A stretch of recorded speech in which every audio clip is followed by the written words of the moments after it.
Anthropology and of Middle Eastern, South Asian, and African Studies at Columbia University and director of the Makerere Institute of Social Research in Kampala. He's the author of Citizen and Subject, When Victims Become Killers, and Good Muslim, Bad Muslim. He specializes in the study of African history and politics. His works explore the intersection between politics and culture, a comparative study of colonialism since 1452, the history of civil war and genocide in Africa, the Cold War and the War on Terror, and the history and theory of human rights. His essays have appeared in the New Left Review and the London Review of Books, among other journals. Welcome, Professor Mamdani. The floor is yours. Thank you very much. I thank you for inviting me. And I thank everybody who is attending this session, and I look forward to the conversation. So I'll try and sort of give an overview of the argument of the book, which is over 400 pages in less than 4,000 words. This is a book about the nation state and about post-colonial modernity. The introduction opens with a history of the two phases in the history of the nation state, non-liberal and liberal. The nation state was born in Iberia in 1492. Its agenda was summed up by a single slogan: one country, one people, one religion. This state project set fire to relations between majority and minorities within its boundaries, setting in motion processes of ethnic cleansing, specifically of Muslims and Jews. This was followed by a century of religious wars in Europe. This was the first, the non-liberal phase in the making of the nation state. The liberal antidote to religious wars was the 1648 Treaty of Westphalia. Two key components of the modern state were born at Westphalia: religious toleration at home and the reciprocal guarantee of sovereignty abroad. The liberal solution was put forward by John Locke in his treatise on tolerance. Catholics can be tolerated if they renounce political support of the Pope or of any power outside England. The liberal notion of the nation state turned majority and minority into permanent political identities. Only the majority has sovereignty. The minority must not participate in sovereignty. The notion of a sovereign majority alongside non-sovereign minorities was the original liberal sin. In this book, I explore the export of the notion of different kinds of citizens, sovereign and non-sovereign, from the US to South Africa and Nazi Germany, and finally to Israel. At the same time, the book explores the construction of an epistemological project that grounded the political distinction between sovereign and non-sovereign subjects in an epistemic and legal distinction. What began as a political distinction between religious groups was extended or turned into a civilizational difference between races and tribes. This development is explored in some detail in the chapter on Sudan. This is also a book about the United States as a founding experience in modern colonialism, and about the reservation as the site where core institutions of modern colonialism were forged. In addition, this is a book about extreme violence as a consequence of modern nation-state building in the post-colonies. I contrast two ways of thinking of extreme violence. The first is the criminal model popularized by Nuremberg. The second is the political model born of the transition from apartheid in South Africa. What can we learn from the failure of denazification in Germany and the relative success of the post-apartheid transition in South Africa? Excuse me.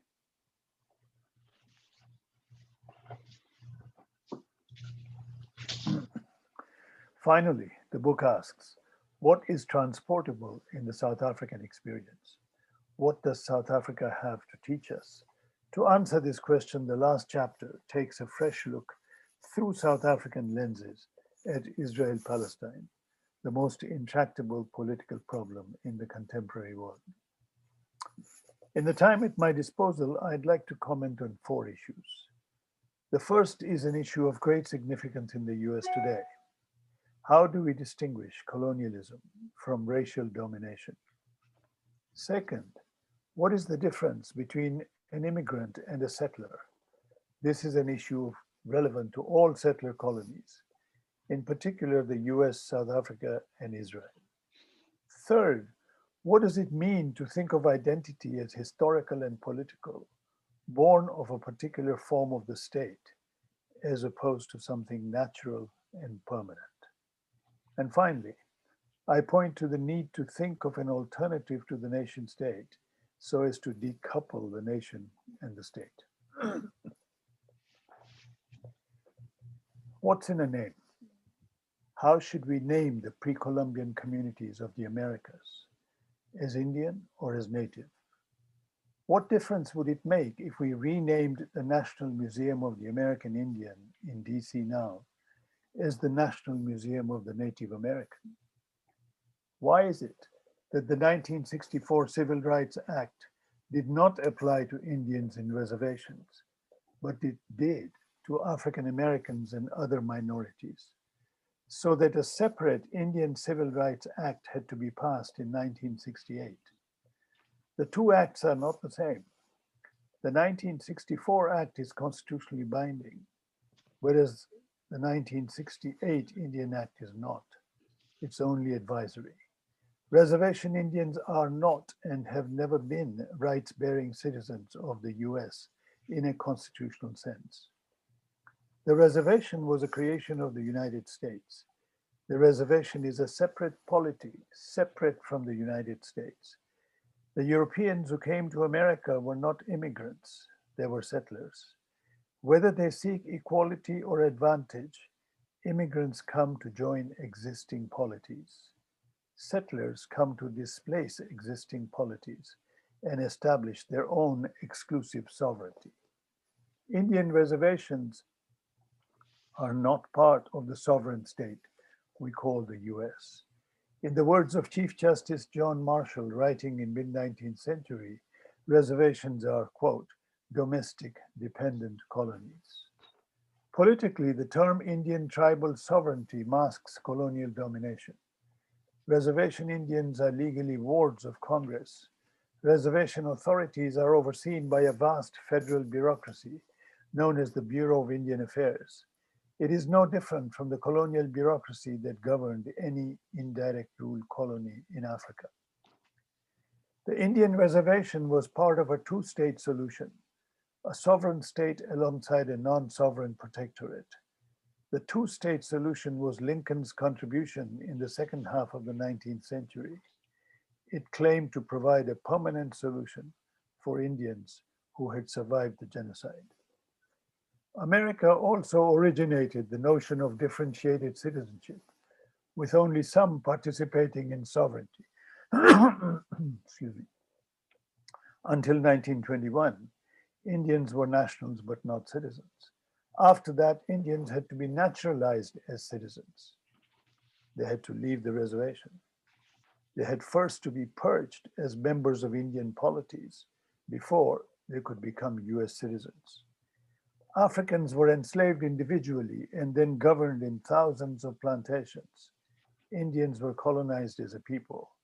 Colonized Indians and African slaves represent two different strategies of domination with radically different consequences. Reservation Indians and African Americans do not have the same relationship to the US. Racial and colonial domination are not the same, even if racial discrimination is common to both. Economically, the American Indian symbolized stolen land. The African slave embodied stolen labor. Politically, Indians were governed in a protectorate as part of a two-state solution. African slaves were racially segregated within a one-state polity and governed in separate plantations. Invented in America, the two-state solution was exported to Germany. Whereas Hitler wanted to extinguish all minorities in Germany, post-Holocaust Germany looked for a two-state solution. Instead of reintegrating Jews into Germany, it supported a state exclusively for Jews.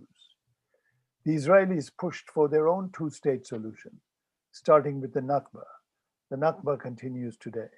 It is worth noting that South Africa is the place where apartheid failed to press home a two-state solution. It tried, but it failed. The one-state solution has provided a more suitable political frame for the development of the struggle against Jim Crow and racial domination. A multi-state solution, as in the Indian case, fragmented and isolated the colonized in reservations, which South Africans called Bantustans. Even if it proceeded by fits and starts, sometimes even receded, the one-state framework has made possible the development of alliances. The two-state solution explains the continued isolation and colonial subjugation of the reservation Indian. South African settlers attained state independence in 1910. Over the next few years, settlers studied how Indians were governed in North America. Three key elements of the American model were imported to South Africa: homeland, traditional authority, and customary law. First, every tribe must be territorially contained in a homeland. Second, every homeland must be administered by a homeland authority, sanctioned as trans-historical and traditional, and thus not subject to being elected. Finally, this traditional authority must enforce a customary law on the homeland, also trans-historical and thus unchanging, with one proviso: that custom be excised of all practices or notions that settlers considered repugnant to civilization. South Africa was not the only one to learn from the US, so did Germany and Hitler. Hitler learned that genocide is doable and therefore thinkable, and that it is possible to legislate a hierarchy of citizens, some first class, others second class, and yet others third class, as with Puerto Ricans, African Americans, and Indian citizens after 1921. Hitler appointed a committee of lawyers to study American citizenship laws as preparation to draft Nuremberg laws for Jews. This learning process has been documented in full by James Q. Whitman of Yale University in his book, Hitler's American Model. Denazification failed because Nuremberg shut its eyes to the political project that inspired and propelled Nazism. That project was the nation state. Nazism went beyond distinguishing a sovereign majority from non-sovereign minorities. It strove for a purified nation state, one that would cleanse the nation of all minorities. There was an American debate on Nazism after the Second World War. Was Germany liberated or occupied? Was Nazism a state project or a social project? Who should be held responsible for Nazism, the nation or the state, the Nazi leaders or the German people?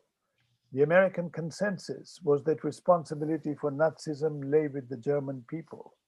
At Nuremberg and after, millions were considered criminally culpable. Yet Nazism was never probed as a political project. Only individuals were held criminally liable. A similar debate unfolded in Germany, particularly among German left intellectuals, the most prominent being Franz Neumann and Herbert Marcuse. Their answer: Nazism was a nation-state project, a project of both the Nazi state and the folk nation to eradicate the state territory of national minorities like Jews and Roma and others. Nazism was above all a political project. Their conclusion was that to succeed, denazification would have to be a joint project of allies and anti-fascist Germans. But Americans were unwilling to do so. The Soviets were, though only temporarily, and not after the Berlin Uprising. Are Jewish people in Israel settlers or immigrants? I argue that the Jewish population of Mandate Palestine belonged to three groups: natives, immigrants, and settlers. The last being the group that wanted to establish an exclusive settler state. Palestinians inside Israel cannot participate in sovereignty. They have rights, even political rights, including the right to vote, but they cannot participate in power. Israel is a Jewish state. There is in Israel-Palestine an ongoing debate on the merits of a one-state versus a two-state solution. It calls on us to think through the difference between colonial and racial subjugation, even where racism plagues both. In American terms, it is the alternative represented by African slave and the colonized Indian. For a third alternative, we have to look at the South African transition from apartheid. I trace the turning point in the anti-apartheid politics in South Africa to the 1970s. Anti-apartheid politics before 1970s reproduced the racialized architecture of apartheid. Each racial group organized separately, as defined by apartheid power. Africans as African National Congress, Indians as Natal Indian Congress, coloreds as Colored People's Congress, and whites as Congress of Democrats. By reproducing the architecture of apartheid inside the resistance gave apartheid a natural flavor. The apartheid mindset was broken only in the 1970s. The key initiative came from the student movement, starting when Black students, led by Biko, left the liberal white student organization, formed their own separate body, and went on to organize township dwellers, starting with Soweto. Left in the wilderness, radical white students turned to organizing hostel workers on the fringes of townships. Out of this experience was born an epistemological awakening that white and black are political identities, and that political identity is historical, not natural. Black, said Biko, is not a color. If you're oppressed, you're black. This was also the turning point in the Afrikaner journey, from being junior partners of British colonialism to becoming a part of the anti-apartheid coalition. Born in the 70s and 80s, the South African moment signified three epistemological shifts. From mobilizing opposition to apartheid, it went on to champion an alternative to apartheid. From calling for a state of the majority, the national majority, the black majority, it went on to champion a state for all, initially not just citizens, but all residents. From an opposition to whites, it went on to oppose white power. It depoliticized race and historicized the notion of majority and minority. 1994 led to the birth of a new political community. This outcome should be seen as an alternative to Nuremberg, which opened the gate to two purified states, a Germany without Jews and an Israel without Palestinians. The anti-apartheid struggle was not directed from a single center, but from multiple centers. Sometimes it included contradictory initiatives. Take the example of the anti-apartheid boycott, which was directed from outside the country, and the internal political struggle, which demanded reform of the political process to allow the oppressed to exercise the right to participate in the political process. Whereas the anti-apartheid boycott made no distinction between South African state and society, calling for a boycott of both, the internal political struggle proceeded by building alliances with all sectors of white society, so long as they did not openly and actively support the apartheid state. Apartheid power was not defeated, neither did apartheid win. The situation in the mid-1980s could only be described as a stalemate. Why then did apartheid power agree to negotiate in 1990? Two considerations made captains of apartheid rethink their primary reliance on a military strategy. One, the possibility that anti-apartheid mobilization may spread from the townships to Bantustans. But more important, in my view, was the second possibility that signaled the likelihood of an even more scary outcome. Boers realized that the hitherto pro-apartheid Boer intelligentsia was gradually beginning to abandon apartheid as a state project. I conclude with lessons for Palestine. The Palestinian population is today fragmented into three: colonized citizens of Israel, residents of the occupied territories, and refugees. Since 1948, each has been the source of a different political initiative. Refugees were the social base of the armed struggle. The first Intifada moved the social base of the Palestinian resistance from refugees to Israel-Palestine. The second Intifada propelled Balad into calling for an inclusion of Palestinians in the political process, calling for a state of all citizens. After that came BDS. Anchored in the occupied territories, BDS calls for an external boycott, asking the world to disinvest from Israel. The South African lesson is that we need to rethink the liberation project as more political than moral. This means building for Palestinians. This means building on the gains of Balad and adopting a political strategy that will welcome anti-Zionist and non-Zionist Jews into the larger movement for a de-Zionization of the Israeli state. Rather than think of Balad and BDS as representing strategic alternatives, one political involvement and the other a total boycott, external and internal.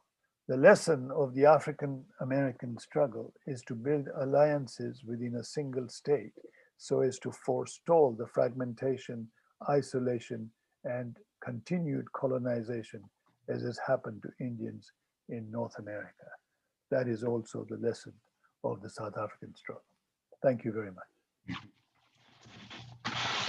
Okay, right. Okay, thank you very much, Mamdani, for this eloquent exposition of the issues in your book. What I want to do now is to engage in a conversation with you, but focusing more on specific cases. So far, when you've talked about Israel, you've talked about the United States and South Africa, but you didn't mention the Sudan. How do the issues that you are raising get complicated when you bring in North and South Sudan? Well, Sudan basically tells us what happens if you turn the German model or the German case into a model. If you turn Nuremberg into a model, because Sudan proceeded by looking at the population as divided between perpetrators and victims.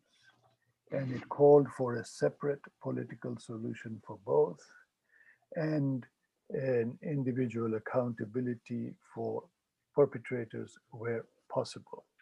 The separate solution for both was the independence of South Sudan from North Sudan. Political accountability for perpetrators, individual perpetrators, never really did happen. In that sense, the Sudan kind of parodied the South African TRC. The South African TRC was also modeled on Nuremberg, except it was not about crime and punishment, but crime and forgiveness. My argument basically tries, and I'll just return to that, but tries to counterpose TRC with the political negotiations that happened at Kempton Park. Kempton Park focused not on individuals, but on issues. It focused not on forgiveness of individuals, but a political reform of the creation of a new political project, a new political community. Nothing of that sort happened in Sudan. What happened in Sudan is one political division, and then it was followed almost immediately, 2013, by mass violence in South Sudan. And the political project born of that mass violence in South Sudan was further fragmentation of tribal self-determination in each chiefdom, and of the fragmentation of the army into so many tribal militias. So Sudan is a negative example. It's a negative example. It is the example where the British project of sort of an internal fragmentation, first into races and then into tribes. And based on that fragmentation, the cultivation of separate political subjectivities, where that project is born and where that project takes root, because even the nationalist movement in Sudan is basically asking about how do we racially define the nation? Is the nation Arab? Is the nation Islamic? Is the nation African? It is never able to go beyond the nation state project, which inevitably would be an exclusionary project. And the same project continues in South Sudan. Okay. Let me take you into the land of speculation. Assuming, for example, that John Garang had not died before the new Sudan was born, what vision do you think he would have had for Sudan, which is different from what the current Sudanese situation is like? Well, John Garang went the furthest in probing the limitations and the weaknesses of the nation state project. Garang, particularly in his when he met the North Sudanese opposition in Ethiopia, the speech that he gave there, which is a remarkable speech, from which I quote in the book. Garang argued that Arab and African are not two alternative identities. Arabic is a language, and it is a language shared across boundaries. It's just like English. English can be spoken in England, and it can be spoken in the US. Portuguese can be spoken in Portugal, and it can be spoken in Brazil. Spanish, so on and so forth. So you can speak Arabic. Arabic can be your mother tongue, but that does not turn you into an Arab who is not an African. African is an identity about place. Arab is an identity about language. You can hold both identities in the same person, and you can be an African Arab. Garang was beginning to question the notion of exclusively held identities, of politicized cultural identities, so that one leaves no room for another. And I think Garang would have, but of course, I mean, I was going to say Garang, if Garang had lived, as you asked, this project would have been on the platform, not necessarily victorious, but part of the ongoing political contention. Okay, I want to discuss with you issues about human rights. Let me quote from your book on page 21. You say, one of my chief goals in this book then is to see political violence for what it is and contrast this vision with the faulty vision of human rights. The better to advance the effort of decolonizing the political. What exactly are you saying? What is faulty about the vision of human rights which can be rectified by decolonizing the political? Well, human rights, basically, the premise of human rights, which became the central premise at Nuremberg, is that all violations, all are individual violations and individuals must be held accountable, therefore punished for these violations. And therefore, well, the basic technology of Human Rights Watch, right, identify atrocities, identify the individuals behind it, name and shame them, and then punish them. In criminal justice, you cannot hold the state accountable. You can only hold individuals in the state accountable, because crime, by definition, is against the state. My argument is basically that when you have extreme violence, which is reproduced in a cycle of violence over time, you will not gain any understanding, any worthwhile understanding of it by just focusing on individuals and issues. Violence is propelled forward by constituencies, and constituencies are not necessarily even present on the battlefield. And constituencies are mobilized around issues. So the way forward in the case of extreme violence, and I'm distinguishing between individual criminal violence and extreme violence propelled forward by constituencies, the way forward is to identify the issues. And the way forward is to rethink the political community, because extreme violence is about inclusion and exclusion. So I mean, I propose an alternative way, which is a political way forward, a way forward which recognizes the political nature and the group nature of the violence which we have at hand. A violence where victims and perpetrators can even change sides. With human rights, it's either the battlefield or the courts. In court, you cannot be both right and wrong. You cannot be both innocent and guilty. In court, one side is innocent, the other side is guilty. One side is right, the other side is wrong. But that's not necessarily the case on the battlefield over time. In the court, with the human rights vision, those defined as perpetrators are excluded from the political process. My argument is the opposite.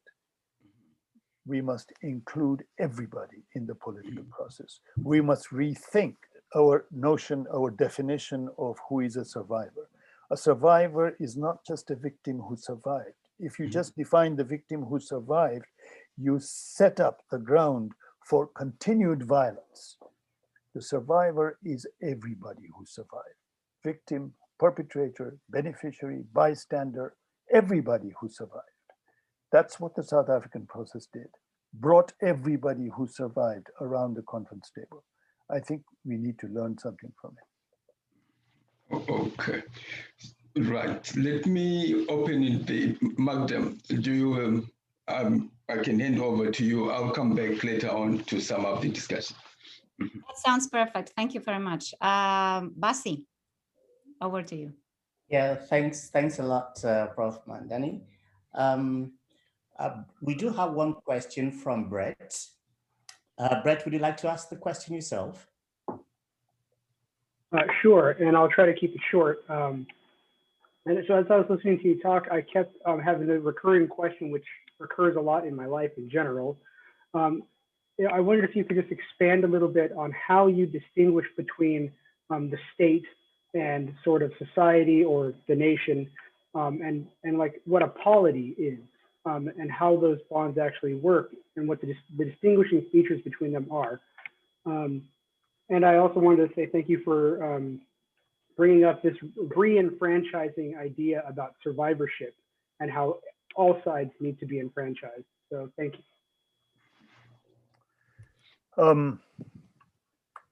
Well, state and society are not the same as state and nation. Okay, the nation is a part of society. The nation is not the whole of society. The nation is that part of society which is identified by some cultural attribute as being authentic, and it's that particular cultural attribute is politicized. What I aim to do is to depoliticize the notion of the nation.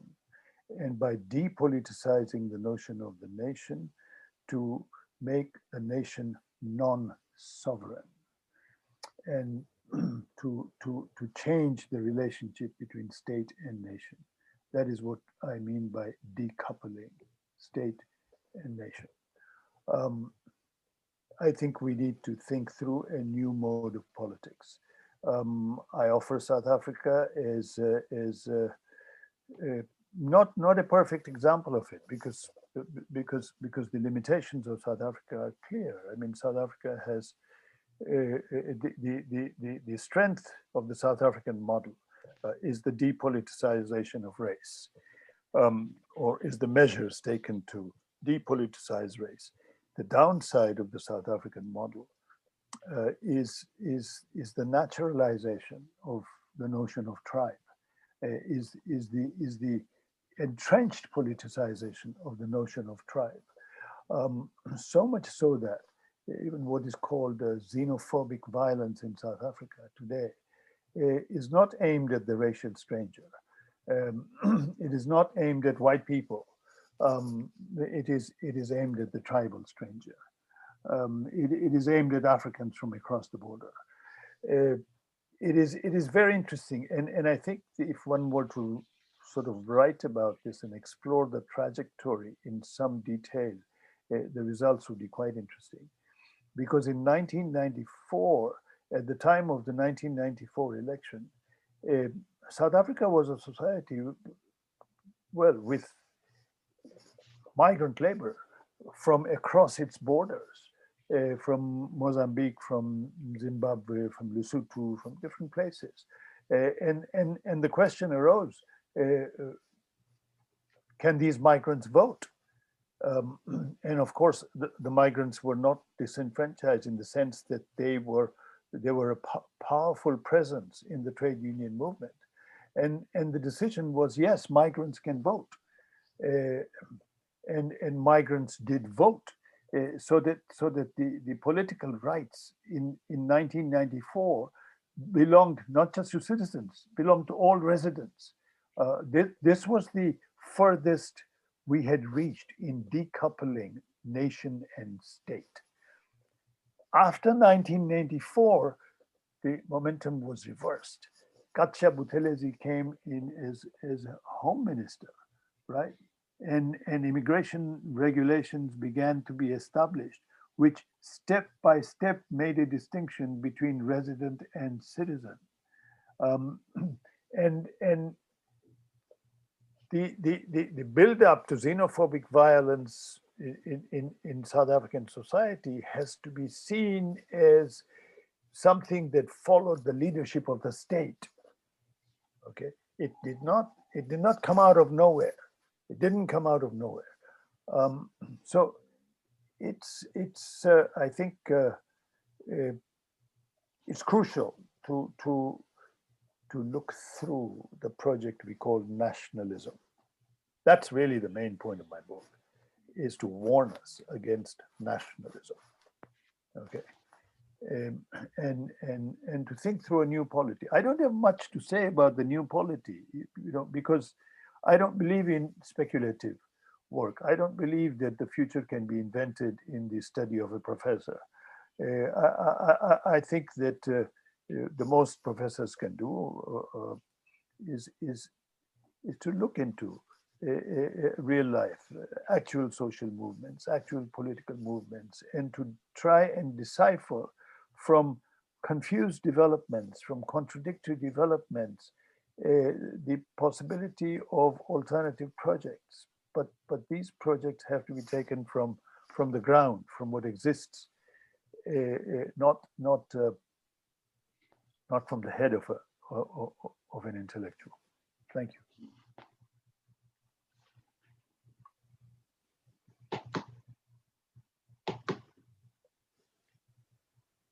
Basi.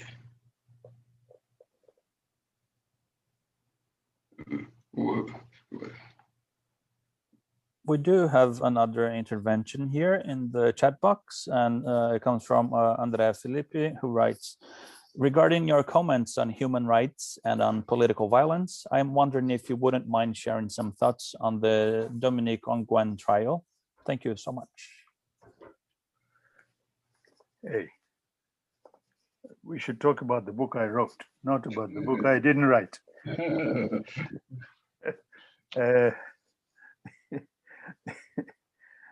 You know, Dominique is an interesting case. I mean, Dominique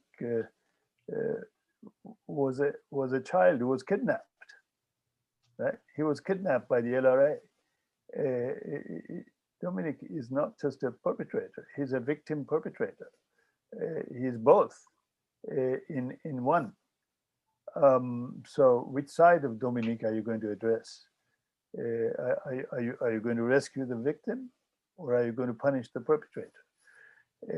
And can you do it without locating Dominique in a larger social political reality?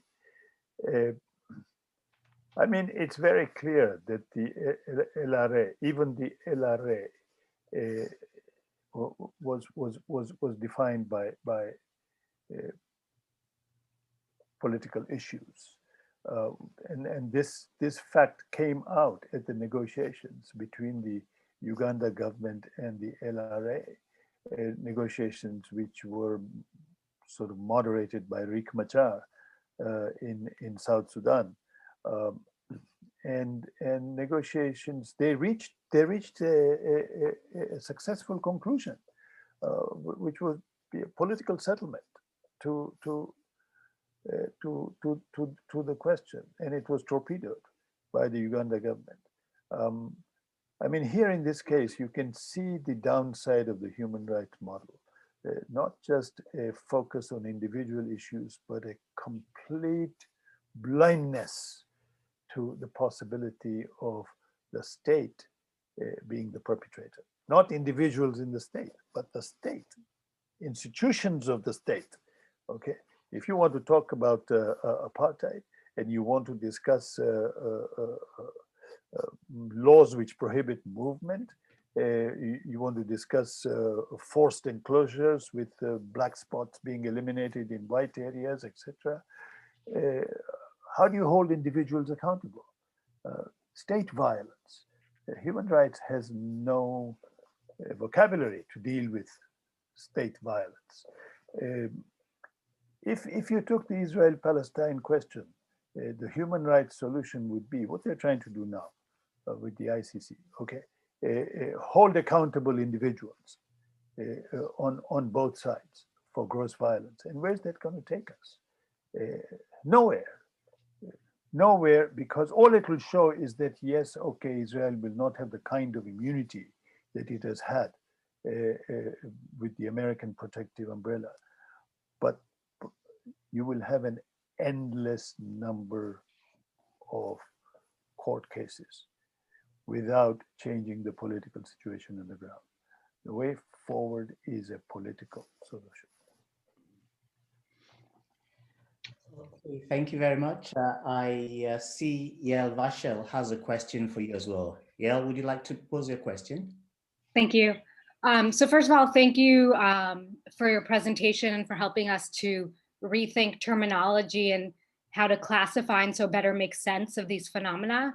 My question is actually similar to the first one you received, but specifically, I wonder if you take your framework and I were to ask you about Liberia and Sierra Leone, how you would apply it to those states. Let me say, I'm not here. I'm not giving you a formula which can just be applied to any part of the world without research in depth. And research in depth would tell us what is transportable, what is not transportable. I'm talking of comparative work. I am not talking of regular political science, which comes up with a stylized equation and proceeds to apply it in different parts of the world. As I just said, I'm happy to talk about the book I wrote, not about the book I didn't write.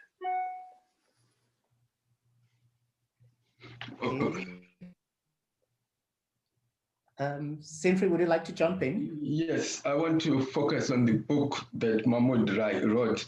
And let me turn to page 189. Let me read back to you, Mahmood, then we can discuss this.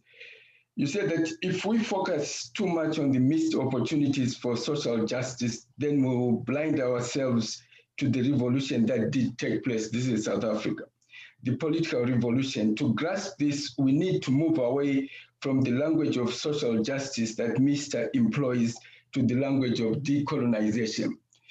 Now I have two questions here. What is this language of decolonization that you have in mind when talking about South Africa? And then secondly, to what extent has South Africa succeeded in decolonizing according to the parameters that you are setting? So today in South Africa, my sense is, if you look at the debate around 1994, there are very few people saying that we should identify perpetrators, hold them accountable. There's hardly a demand for a human rights approach, going to the courts. But the big demand, the major critique of 1994 is that there was no social justice.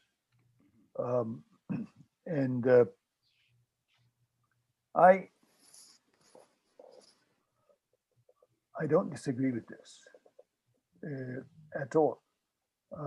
There has not been social justice. But I think we need to ask ourselves two questions. One is, why not? And the other is, what has happened? If the glass is not full, the first question would allow us to ask why half of it is empty. But then there has to be a second question, which is, what about the half that is full? Mm-hmm.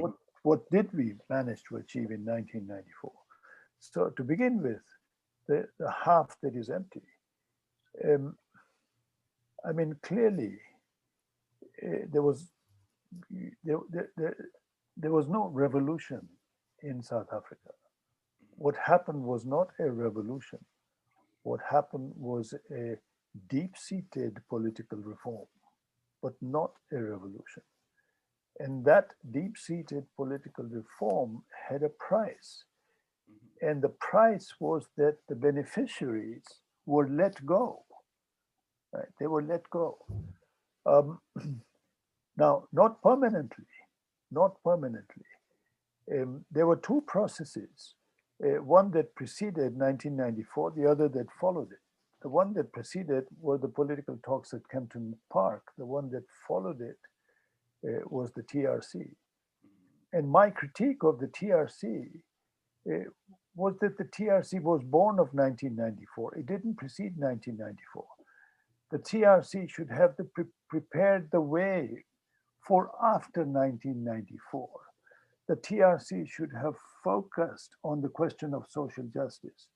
The TRC did not focus on the question of social justice. The TRC insisted on holding only individuals accountable. The TRC was theater. The TRC had nothing to say about state violence. So that's my critique. That social justice is rightfully the agenda for tomorrow. But it could not have been the agenda in 1994 because the forces marshaled for transition were not strong enough to deliver social justice.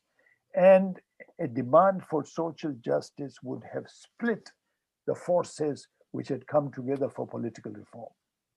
Because the forces which came together for political reform were from both sides. They included the liberal apartheid forces, which would have deserted the camp if they were told that no, part of the agenda is the beneficiaries must be held accountable. They would have deserted the platform. The struggle would have continued. would not have ended would not have been resolved to whatever extent it was resolved in 1994. So what was achieved? What was achieved in 1994, which is what I call political decolonization, excuse me.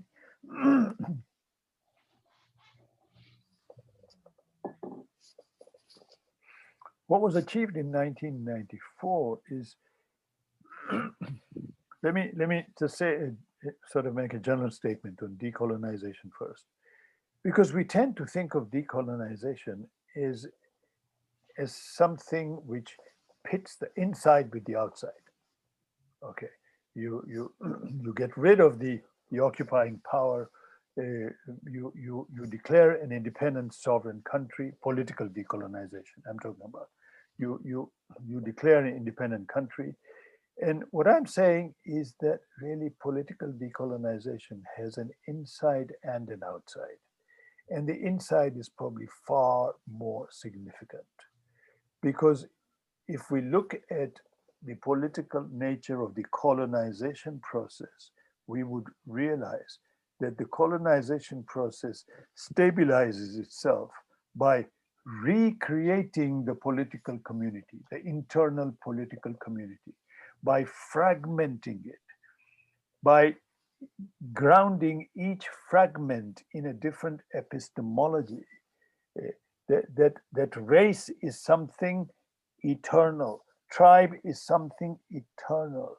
By linking, collapsing tribe and culture, tribe and ethnicity. In my view, tribe was born with the colonial project. Tribe was born with the colonial project by giving ethnicity a territorial grounding. Because before colonialism, it is very difficult to find political units in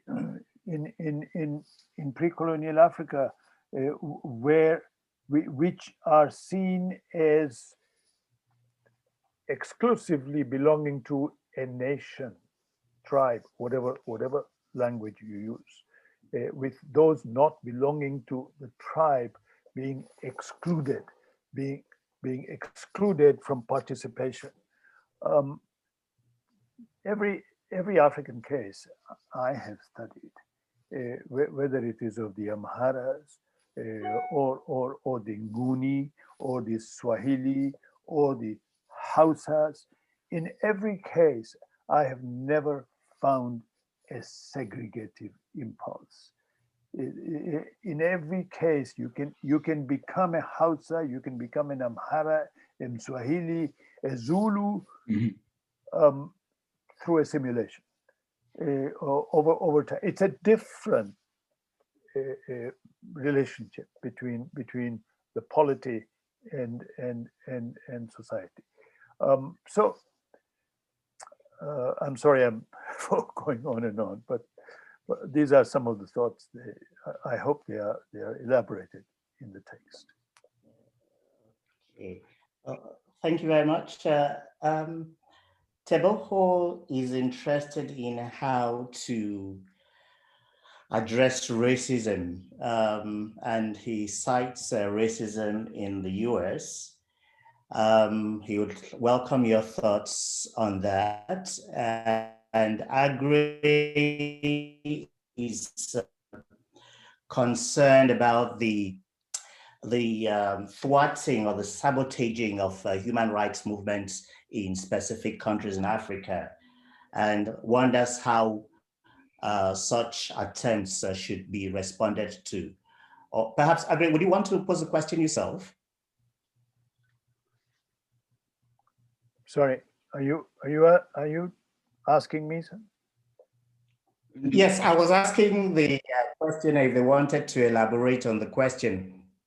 But otherwise, the question was this, that in a number of countries in Africa, human rights movements are being thwarted by some local elites.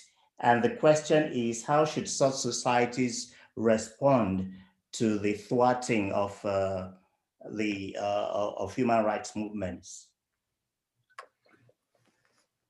Well, I mean, Look, there are two issues here. One is, what do you do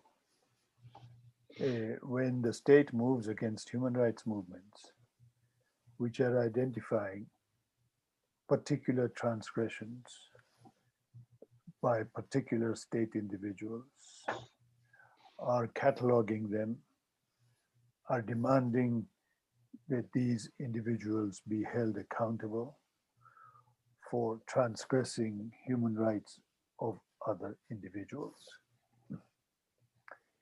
And of course, when the state does that, it is appropriate, it makes sense to bring to light the actions of the state itself, to try and mobilize sentiment, people around this, to highlight the human rights violations, etc. That's one.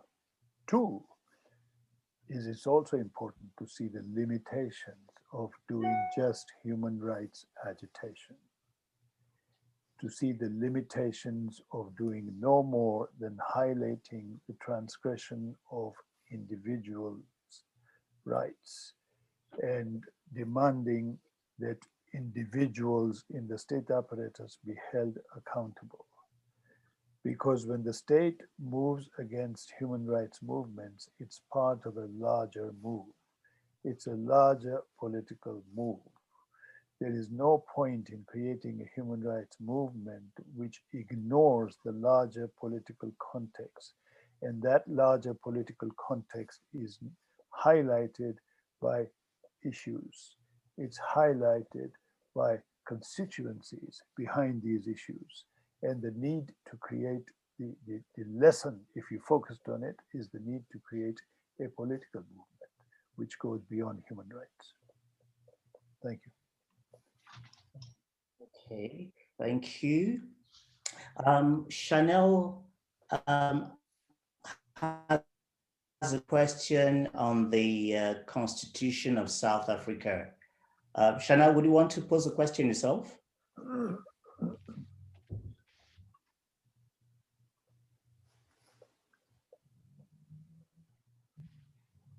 Chanel?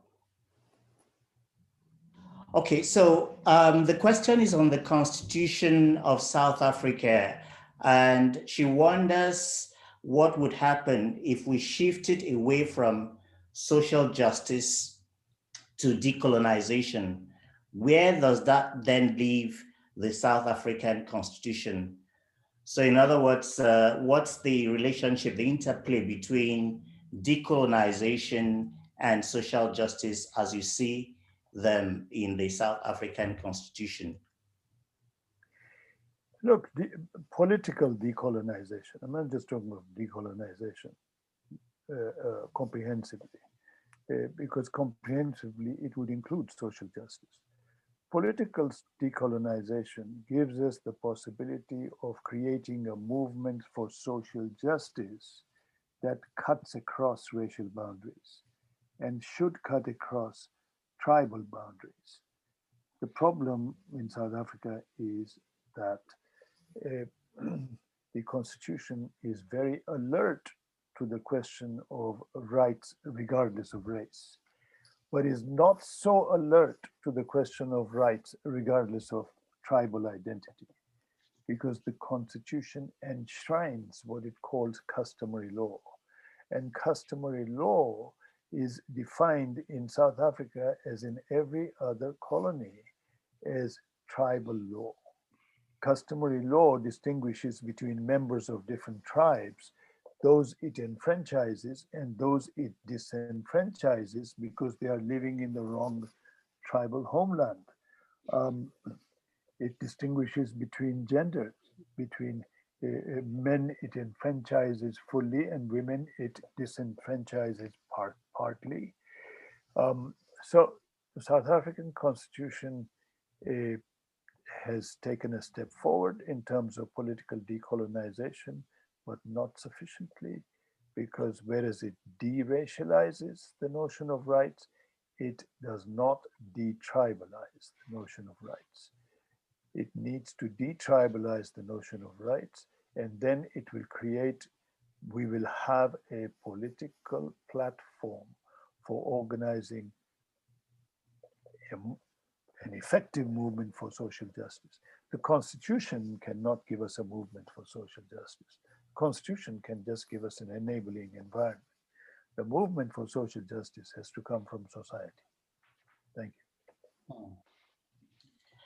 Okay, Charles, still on the subject of South Africa, wonders if you'd be so kind as to share any thoughts you may have on the consolidation of political parties within South Africa.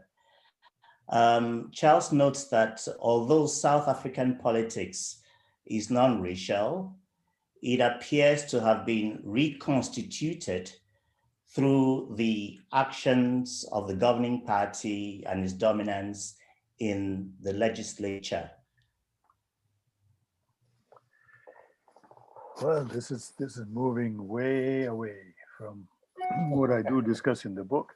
I mean, I realize, look, I realize, of course, it's in the nature of a book talk that you haven't read the book, and therefore the risk is that we're not necessarily going to talk about the book I wrote, but this is spilling, not just spilling over. This is way in left field or right field or whichever field. So I'm not really focusing on the political process, the contemporary political process in South Africa in any detail. But I would only say that these agendas, whether it's deracialization or detribalization, they work out over time. And the processes through which they work out are necessarily internally contradictory. Those who defended racial privileges through racially exclusive political participation are bound to look for ways of conserving this kind of exclusivity. They're bound to look for ways by just inform abiding by the new rules, but in content advancing the same old privileges. So that's the nature of politics. It's the nature of life. But I don't deal with this in the book. So I have to admit my limitations here. Thank you. Okay. Well, there's Samira who says that as she understands from your book, the crises of state and governance were not and cannot be delinked from Africa's colonial history. And Samira is interested in how you view the question of corruption against that backdrop, which Samira thinks is essentially a problem of morality. Well, Samira, you are. I see that you are not, Samira and many others in the audience, you're not going to let me go by just saying that let's focus on the book, because your question starts by saying, after reading the book. That's, well, okay, what can I say? So, corruption. Well, how do we understand corruption? Challenging question. So I don't know if corruption can be just tagged to a colonial past, because I mean, corruption is global. And it's, I mean, the extent of corruption that's coming to light with the Trump administration in the US sort of makes us pause. So I think it should make us sort of ask questions about the relationship between state and society. It should. I mean, corruption goes with impunity, and it goes with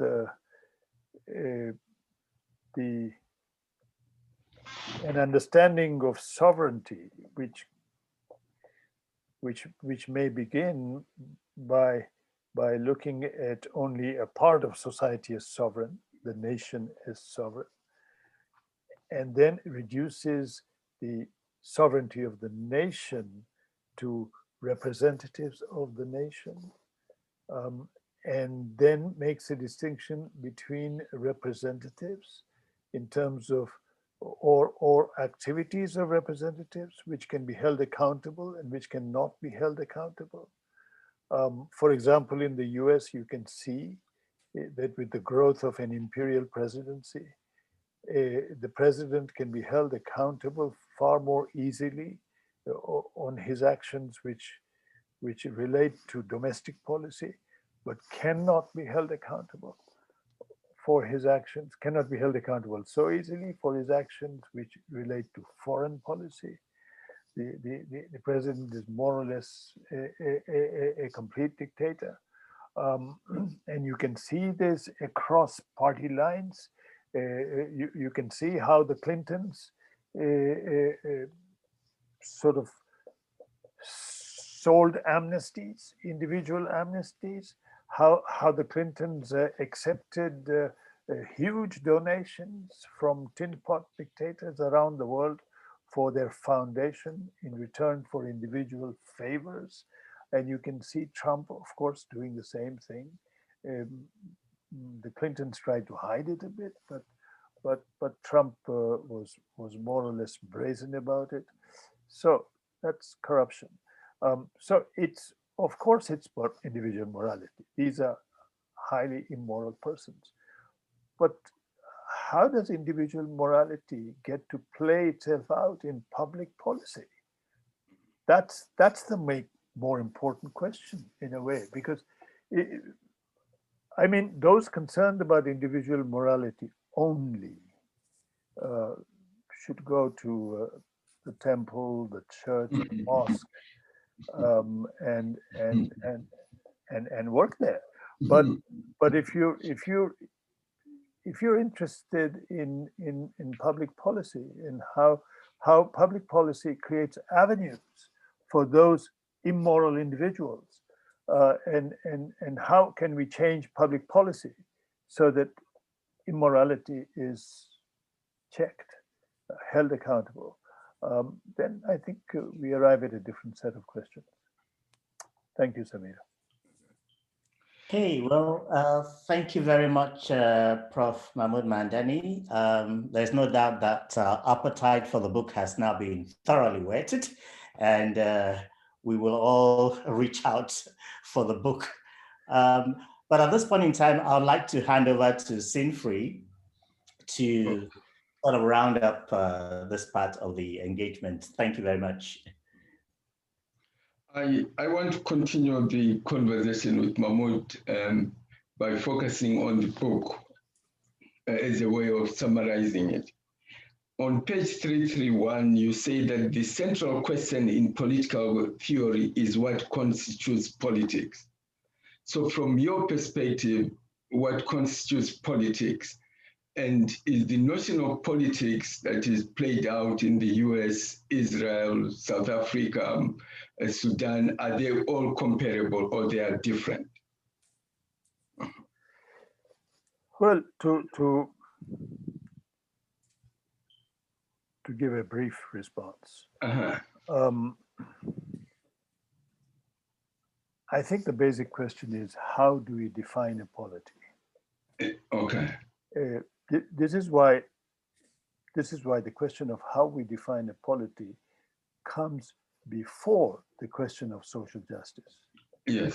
Because the struggle for social justice is limited to the polity, is limited to those who are members of the polity. So the membership of the polity, the definition of the political community, to me, that's primary. And it changes over time. I mean, the definition of the political community in the US has changed over time.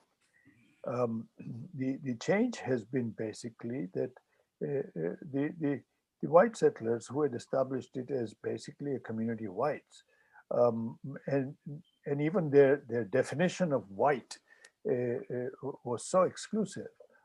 It excluded the Irish, it excluded the Jews, it excluded, many such groups. And you can see over time, the definition of whites, Michael Walzer wrote a book called Who is an American? And that book is basically an account of the struggles through which the notion of white expanded over time. But then we can look at the history of the civil rights movement to see how the notion of citizenship expanded beyond white to now include even forced migrants into the US. And the battle has been between the nominal acceptance of it and the real participation that has been possible. And it's been a struggle over a century. But the one thing that hasn't changed in the US, the political community remains a settler political community. Right? Every immigrant from outside now has the possibility of enjoying the rights of the settler.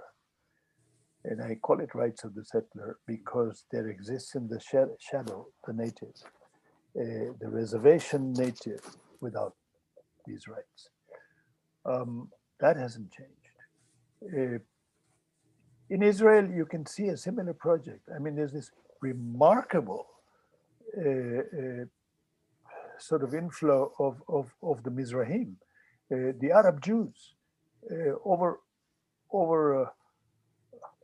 half the Jewish population is Arab Jews, and the Arab Jews have gone through a horrible process, a process of de-Arabization, a process whereby they have been asked to shed themselves of their Arab culture, of their language and everything. They've been civilized into becoming white Jews, into becoming European Jews.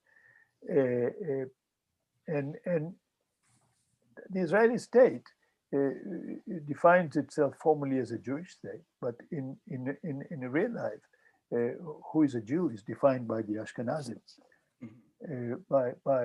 by West Europeans, and the Mizrahim have paid them back in kind by becoming the broad base of a right-wing Zionism, which defines Zionism in exclusively religious terms.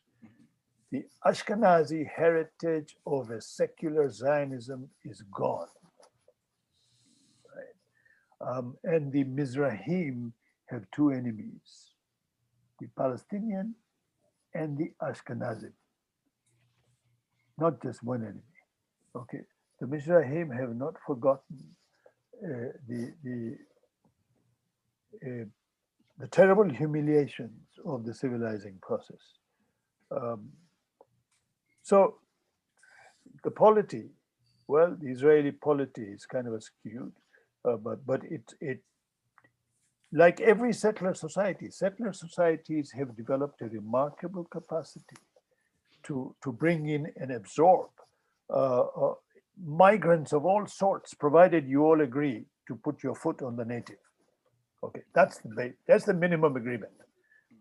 I realized that when I came to South Africa, I went to South Africa in 1993 and 1996, and I couldn't believe, here was a society where it was so, at one level, it was so easy to enter it. So easy to enter it. And then you soon realized that there was a price. The price was that we had to enter it as a settler. You couldn't enter it on any other terms. It's much easier to enter South African society than Ugandan society, I can tell you that. And it's very easy to enter American society. Okay, I mean, in similar and settler societies have created political structures which make possible participation regardless of where you came from. All these questions with this minimal demand, settler. So the federal arrangement is basically an arrangement created by settler societies. I didn't write much about it. I would like to write a book about it, about how we need to learn from the federal arrangement. Because the federal arrangement is the first attempt to modify the nation state project with some very interesting, I think, results. So, Sinfri, I have a hospital appointment, I have a medical appointment. Oh, okay, yes, I remember. Yeah. Okay, I think what you should say is thank you very much. But my last question to you, which we'll talk about later on, is that what would decolonization mean from the point of view of the Khoisan in South Africa? Right. Well, decolonization from the point of view of the Khoisan, but my argument is that the comparison between the American Indians should be between the American Indians and the Khoisan in South Africa. Or South Africa. I mean, I will give you a very short answer again, because I have to leave in a few minutes. See, the Khoisan, I mean, it'll need a transformation of this Khoisan vision also, because the Khoisan vision is defined by a national self-determination, which is the understanding that the Khoisan are the indigenous people of South Africa, and as such, the Khoisan must have self-determination over the territory over which they lived before they were absorbed into the South African state. That vision has limitations, because that vision simply is a rebirth of nationalism. I would say that the real challenge for the Khoisan, as for the Indians in the US, is to realize that decolonization for them will not be possible on their own. The decolonization for them, they have something to learn from the African-American struggle, which is that it's not enough to just organize yourself. You have to build alliances. And how do you build effective alliances? And you can't build effective alliances while asking for a self-determination which recognizes you as indigenous and everybody else as non-indigenous. You must call for rights for all South Africans, all those who live in South Africa. And in that sense, I am with the Freedom Charter, 1955, and completely. Completely. Good. Okay. Thank you very much. Let's say thank you to Professor Mahmood Mamdani. Thank you. Thank you, everybody. Thank you. I hope I didn't offend you by saying let's stick to the book I wrote. but really, after you spend years and years writing the book, and somebody asks you a question which is not to do anything with the book, you can excuse me for that. But there you very much. Okay, thank you a lot. Yeah. Okay. Let's move on to the after hours party. Where is Vishna? Yes, thank you. Before we do so, Magda, did you have an announcement? Yes. So yes, today's session is a little bit shorter. So as I said at the beginning, we knew that Dr. Mamdani would not be with us for more than 90 minutes. So we can still be for a few more moments, and I would like to now give a floor to Professor Jason Litzenberg, who has a call for abstracts for his upcoming book. So let me share my screen and the presentation he sent me.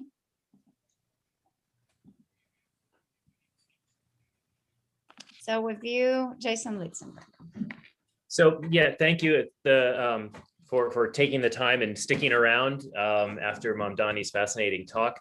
I am just going to kind of take 2 minutes to transition into the after party, and I am putting together a book on intensive English language programs, and in particular, looking at innovation in intensive English language programs. So I work at the Penn State. I am a colleague of Dr. McConey, and I am in charge of the intensive English communication program, or the IECP here. And I'm looking at, I'm trying to look at the history. So I'm looking at the past, the present, and the future of these types of programs.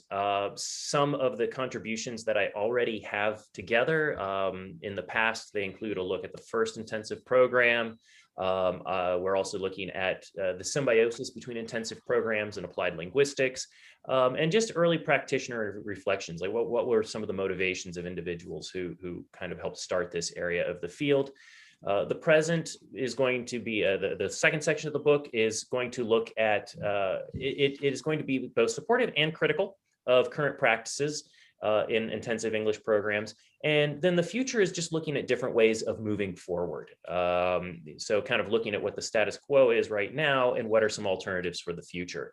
So maybe you are not able to contribute yourself, but you might know someone who would be interested in contributing to this book. So really all I'm looking for here, as you can see on the left side, the focus is on IEPs and innovation. The definition for innovation is wide open.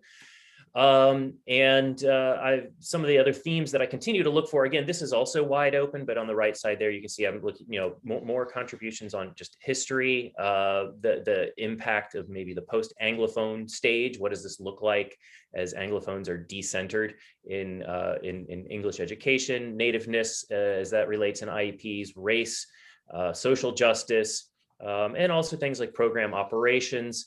And just visions for the future, innovative changes for the future. So there's a lot of different possibilities. And my contact information is on the last slide. Right now, I'm just looking for abstracts of about 150 words, and would like to have most of those together by the end of March. So we'll go ahead. I will ask Magdalena to share the PowerPoint in the chat, so you have access to that, and you also have my contact information. So yeah, thank you very much. I don't want to take any more time, and we can move into the after party. Good. Right. Okay. Right. So we're now in the after party, in which, if we want, we can ask questions that are not related to the book, but which are stimulated by what Mamdani was talking about. Any comments, discussions that, any comments that you may have? Who would like to try? Where is Lynn Mario? Is Lynn Mario still around? Oh, Sally Kogo, let me ask Sally Kogo. Sally Kogo, what was your view about this? Sally, is not. Who would like to respond? Oh, Suzanne, you had a couple of questions. What was your take on it? Sally, what was your view about this? Sorry, I was getting ready to go and walk the dog. No, I'm very pleased. I read Mahmood Mamdani's previous book, Subject and Citizenship. Yes. That's one of the texts for a course that I was teaching. I was studying abroad program in Dakar.